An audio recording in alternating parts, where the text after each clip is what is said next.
மாமல்லர் அன்னைக்கு ஆயனர் வீட்டில இருந்து கிளம்பினப்போ உச்சி வெயில் தலைக்கு மேல தக தகன்னு இருந்துச்சு.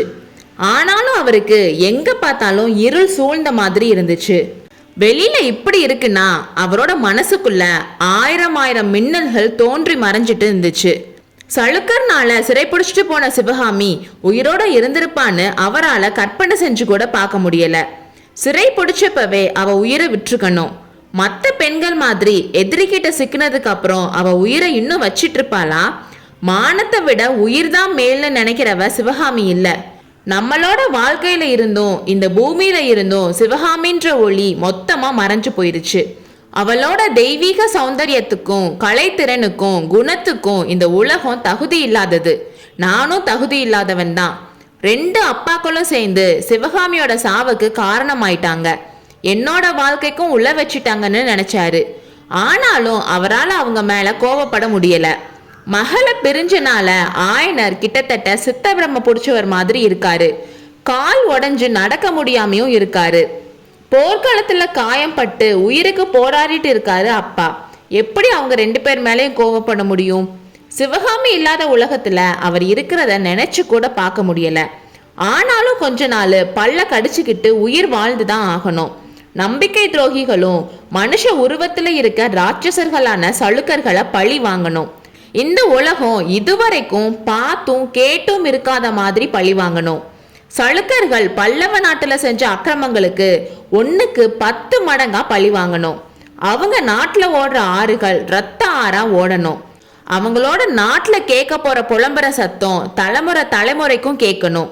இப்படி பழி வாங்கறத பத்தி மாமல்லர் நினைக்கிறப்போ கொஞ்சம் மனசு மாதிரி உற்சாகம் வரும். அடுத்த செகண்டே சிவகாமி இல்ல, அவளை இனிமேல் பார்க்கவே முடியாதுன்னு நினைச்சா உற்சாகம் எல்லாம் பறந்து போயிரும். சிவகாமியோட பேசி பழகின நாட்களை நினைச்சு பார்த்தாரு. கடந்த 3 வருஷமா சிவகாமிக்கும் அவருக்கும் இருந்த உறவை நினைச்சப்போ கண்கள்ல இருந்து கண்ணீர் கூட வர முடியாத அளவுக்கு துக்கம் தொண்டையை அடைச்சிச்சு. உலகத்துல அன்பு, காதல், பிரேமைன்னு சொல்றாங்களே, இந்த வார்த்தையெல்லாம் எனக்கும் சிவகாமிக்கும் இருந்த உறவை பத்தி சொல்றதுக்கு தகுதி இல்லாத வார்த்தைகள். தளபதி பரஞ்சோதியும் திருவெண்காட்டு பெண்ணுக்கும் இருக்க உறவை கூட தான் அன்பு, காதல், பிரேமைன்னு சொல்றாங்க. ஆனா பரஞ்சோதியோட அனுபவத்துக்கும் நம்மளோட அனுபவத்துக்கும் எவ்வளோ வித்தியாசம். பரஞ்சோதி உமையாள பத்தி டெய்லி நினைக்கிறது கூட இல்லைன்னு மாமல்லருக்கு தெரியும். ஆனா மாமல்லரோட மனசுல ஒரு செகண்டாவது சிவகாமிய நினைக்காம இருந்திருப்பாரா? ஊத்து நீர் ஊறிக்கிட்டே இருக்க மாதிரி சிவகாமியோட நினைப்பும் அவர் மனசுல ஊறிட்டே தான் இருக்கும்.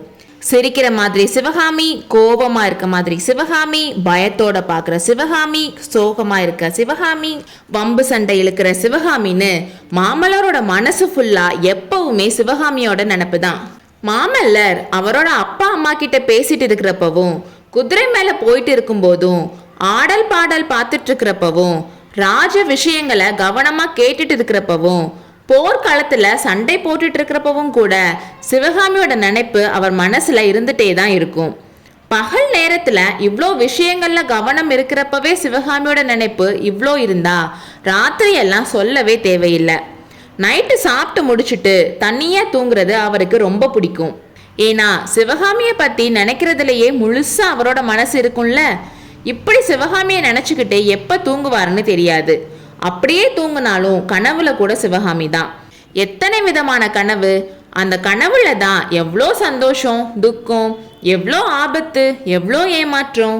கனவுல சிவகாமிக்கு ஆபத்து வர மாதிரி இருக்கிறப்போ மாமல்லர் போய் காப்பாத்துறதும், சில சமயம் அவளை காப்பாத்துறதுக்கு முன்னாடியே கனவு கலைஞ்சு எந்திரிச்சிடுவாரு.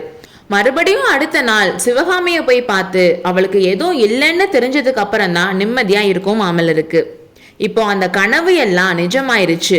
உண்மையாவே அவளுக்கு ஆபத்து வந்தப்போ அவ கூட இருந்து காப்பாற்ற முடியாம போயிருச்சு. அவளோட மனசுல அவளுக்கு இப்படி ஒரு ஆபத்து வரப்போகுதுன்னு எப்படியோ தெரிஞ்சிருக்கு. அதனாலதான் அவ என்கிட்ட அடிக்கடி என்னை மறக்க மாட்டீங்கல்ல, என்னை கைவிட மாட்டீங்கல்லன்னு கேட்டுட்டே இருந்தா. அப்போல்லாம் இதென்ன கேள்வின்னு மாமல்லர் அலட்சியமா எடுத்துக்குவாரு. ஆனா அது எவ்வளோ அர்த்தமுள்ள கேள்வி.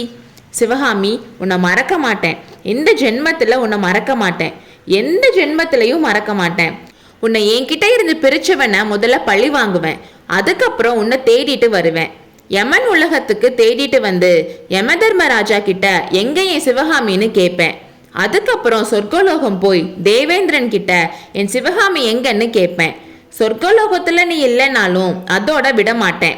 பிரம்மலோகம், வைகுண்டம், கைலாசம்னு எங்க நீ இருந்தாலும் உன்னை என்கிட்ட இருந்து பிரிக்க முடியாது.